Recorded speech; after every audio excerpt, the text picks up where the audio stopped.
Baik, bismillahirrahmanirrahim. Assalamualaikum warahmatullahi wabarakatuh.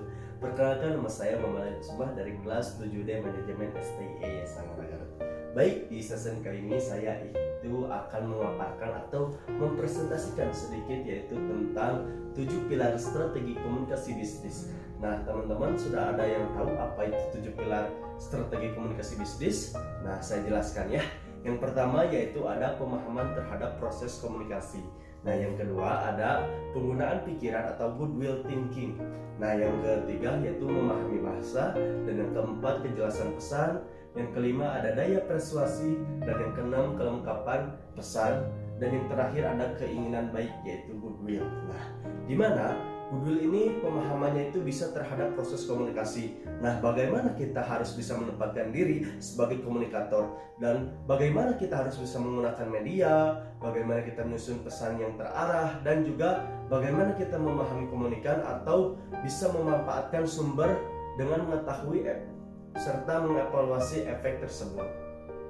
Baik, selanjutnya teman-teman semua yaitu memahami bahasa. Nah, memahami bahasa ini ada dua jenis kata. Yang pertama ada verbal dan non-verbal. Nah, kalau verbal yaitu komunikasi yang menggunakan perangkat atau simbol-simbol dengan aturan untuk mengkombinasikan simbol-simbol tersebut yang mana digunakan atau dipahami oleh suatu komunitas.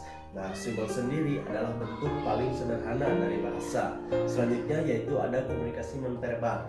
Nah, gaya komunikasi ini adalah yang mana tidak menggunakan kata-kata, contohnya menggunakan bahasa tubuh seperti mimik wajah, gerakan tangan, intonasi suara, dan kecepatan atau berbicara. Nah, selanjutnya ada kejelasan pesan. Kejelasan pesan ini ada seni menyusun. Nah, di mana seni menyusun ini adalah kalimat yang mengutarakan maksud tertentu. Yang kedua, pesan harus disusun. Pesan harus disusun ini adalah secara masif atau bisa menekankan pada hal-hal tertentu yang diperkuat dengan alat bantu. Selanjutnya yaitu susun kalimat, di mana susun kalimat ini bisa sederhananya itu pendek, familiar, konkret maupun kata-kata yang khusus mudah untuk dibaca. Jadi teman-teman ada daya persuasi. Nah, daya persuasi ini ada beberapa poin. Yang pertama yaitu ada seleksi bahan-bahan emosional, lalu ada penggunaan bahasa yang menyentuh emosi. Terus juga ada moving the feeling, dan itu bisa seringkali justru dijauhkan dari logika. Selanjutnya ada komunikasi pesan. Nah, kelengkapannya yaitu sangat diperlukan agar komunikasi clear dan efektif, yaitu bisa proses strategi komunikasi bisnisnya menghadapi pasar ataupun konsumen. Juga hal ini bisa memudahkan dalam komunikasi bisnis. Nah, perlu ketahui teman-teman semua. Nah, diperlukan yaitu perencanaan dan strategi yang tepat untuk dapat menjelaskan komunikasi bisnis yang efektif.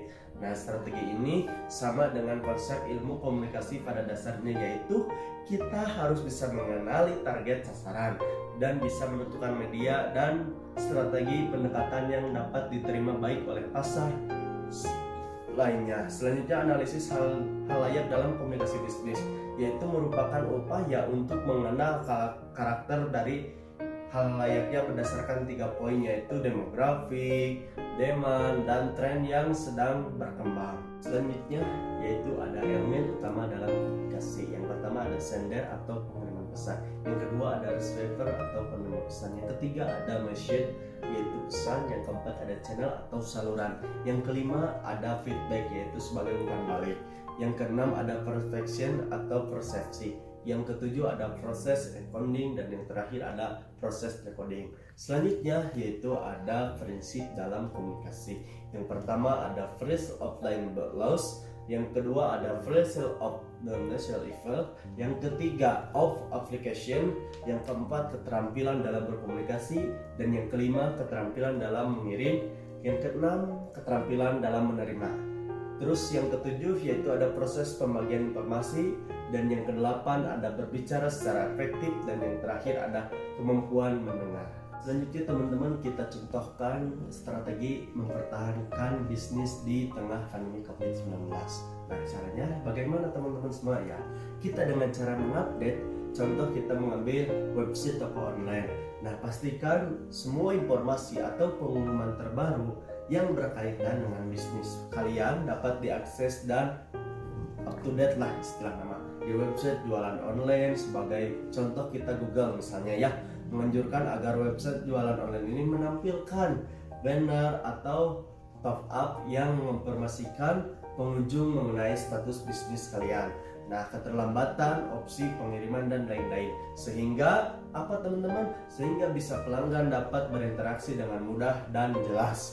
Bisa juga dengan menambahkan halaman yaitu VAQ, yaitu khusus pada website toko online yang menjelaskan mengenai ketersediaan produk, status, pengumuman spesial dan lain sebagainya. Nah, pada dasarnya dalam masa krisis web jalan online seharusnya bisa menjadi sumber paling jelas dan terpercaya mengenai produk atau jasa yang kamu tawarkan, karena informasi apa saja yang harus ada di website toko online tersebut tentunya dengan informasi-informasi yang pada dasarnya bisa akan banyak dicari oleh calon pembeli atau konsumen. Misalnya, jika bisnis kalian memiliki toko yang update pada web jualan online tersebut, maka bisa di mana saja yang secara tertutup ataupun terbuka, serta juga jam operasional, informasi, kontak atau konten-konten yang relevan dan lain-lain.